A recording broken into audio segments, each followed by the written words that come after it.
पोखरकर नेत्रालय। आता आम्ही घेणार आपल्या डोळ्यांची काळजी। मोतीबिंदू, काचबिंदू आणि medical retina specialist doctor Santosh Kishor Pokharkar यांचे पोखरकर नेत्रालय। ठिकाण कीर्ती प्लाझा, एसटी स्टँड जवळ, जुने तांबे हॉस्पिटल समोर, संगमनेर। संपर्क 8108 1763 65। शेतकऱ्यांची फसवणूक करणाऱ्या नेत्यांना आता तुडवून हाणलं पाहिजे, असा गर्भित इशारा राजू शेट्टी यांनी दिलाय। विधानसभा निवडणुकीच्या काळात 7/12 कोरा करण्याचं आश्वासन देत भावनिक करून शेतकऱ्यांची मतं घेतली। आता राज्याची स्थिती चांगली नाही असं सांगत ते हात वर करतायत। त्यामुळे महायुतीतील ह्या तीनही पक्षांच्या मंत्र्यांना शेतकऱ्यांनी जाब विचारला पाहिजे। आम्हाला फसवून आमची मतं घेतली, आता 7/12 कोरा कधी करताय? वेळ प्रसंगी यांना तुडून हाणलं पाहिजे, असं आवाहन राज्यातील शेतकऱ्यांना स्वाभिमानी शेतकरी संघटनेचे अध्यक्ष राजू शेट्टी यांनी केलंय। सोमवारी 21 एप्रिलला राहुरी तालुक्यातील टाकळीमिया येथे शेतकरी मेळावा पार पडला। यावेळी ते बोलत होते। आता तुम्हाला हे सांगावं लागेल, आज जसा माड्यामध्ये शंभूराजे देसाईंना शेतकऱ्यांनी विचारलं तुमच्या कर्जमाफीचं काय झालं, 2 दिवसापूर्वी अमरावतीला जसा शेतकऱ्यांनी देवेंद्र फडणवीसांना विचारलं कर्जमाफीचं काय झालं, तसा महाराष्ट्राच्या कानाकोपऱ्यामध्ये या तिन्ही पक्षाचे मंत्री कुणी गेले तरी सुद्धा त्यांना शेतकऱ्यांनी जाब विचारला पाहिजे। आम्हाला फसवून आमची मतं घेतली, आता 7/12 कोरा कधी करता हे सांगा, हा जाब विचारला पाहिजे। वेळ प्रसंगी त्यांना तोडवून हाणलं पाहिजे, त्याशिवाय 7/12 तुमचा कोरा होणार नाही, लक्षात ठेवा। फसवलंय तुम्हाला त्यांनी, नाहीतर मग त्यांनी इमानदारीनं शेतकऱ्याचा 7/12 कोरा करावा। बाकीचा आम्हाला माहित नाही, पैसे नाही त्यांच्याकडे।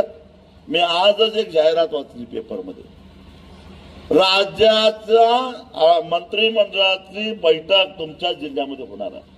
तुमच्या जिल्ह्यामध्ये पुढच्या काहीतरी 15 दिवसानं एक मंत्रिमंडळाची बैठक काहीतरी चौंडीला काय कुठेतरी होणार आहे, आणि त्यासाठी 1 दिवसासाठी म्हणून मंत्रिमंडळाच्या बैठकीची व्यवस्था करायला 150 कोटीचं टेंडर सार्वजनिक बांधकाम खात्यानं जाहीर केलेलं आहे। 150 कोटी 1 दिवसाच्या मंत्रिमंडळाच्या बैठकीसाठी। अरे तिथं परभणीचा संजय जाधव नावाचा शेतकरी 1.5 लाखाचं कर्ज होतं त्याचं, ते फेडता येत नाही म्हणून त्यानं आत्महत्या केली। त्यानं सकाळी आत्महत्या केली, संध्याकाळी त्याच्या बायकोनं आत्महत्या केली। ती 7 महिन्याची गरोदर होती, पोटातलं 7 महिन्याचं मूल सुद्धा गेलं। जरा लाजा वाटल्या पाहिजेत। अरे 1.5 लाखासाठी एक माणूस मरतोय तिकडं, आणि 1 दिवसाचा मंत्रिमंडळाची बैठक किती 2-3 तास येतील, ते 2-3 तासासाठी 150 कोटी रुपये तुम्ही खर्च करायला लागलेला आहे। लाजा नाही का वाटत त्यांना? शेतकऱ्याचा 7/12 कोरा करायला यांच्याकडे पैसे नसतील तर यांना तोडवलं पाहिजे काय नको? तुम्हीच ठरवा आता, यांना तुडवून आणला पाहिजे का कसा आणला पाहिजे हे तुम्ही ठरवा। तर या मेळाव्याच्या अध्यक्षस्थानी शेतकरी संघटनेचे डॉक्टर संजय कुलकर्णी होते। व्यासपीठावर छत्रपती संभाजी महाराज प्रतिष्ठानचे संस्थापक राजूभाऊ शेटे, सरपंच लीलाबाई गायकवाड, अमृत धुमाळ, दैवत उद्योग समूहाचे अध्यक्ष केशव शिंदे, प्रकाश देठे, सतीश पवार, बाळासाहेब जाधव, ज्ञानदेव निमसे, साहेबराव निमसे, प्रमोद पवार होते। ऊसाच्या FRPची रक्कम शेतकऱ्यांना एकाच वेळी देण्याचा न्यायालयातील खटला जिंकल्याबद्दल राजू शेट्टी यांचा अहिल्यानगर जिल्ह्याचे स्वाभिमानी शेतकरी संघटनेचे अध्यक्ष रवींद्र मोरे यांनी सत्कार केला। सुहास जाधवसह शरद पाचरणे, सी न्यूज मराठी, राहुरी।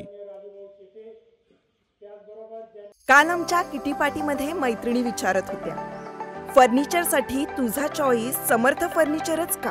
कारण समर्थ फर्निचर मधील 70% फर्निचर हे त्यांच्याच वर्कशॉपमध्ये बनवलं जातं, आणि म्हणूनच समर्थ मधील फर्निचर हे मजबूत आणि लॉंग लाईफ आहे, आणि किंमत मार्केटपेक्षा reasonable. Samarth furniture and mall, Gulewadi, Sangamner, Kolar गोटी हायवे, सुगाव बुद्रुक, तालुका अकोले, जिल्हा अहमदनगर।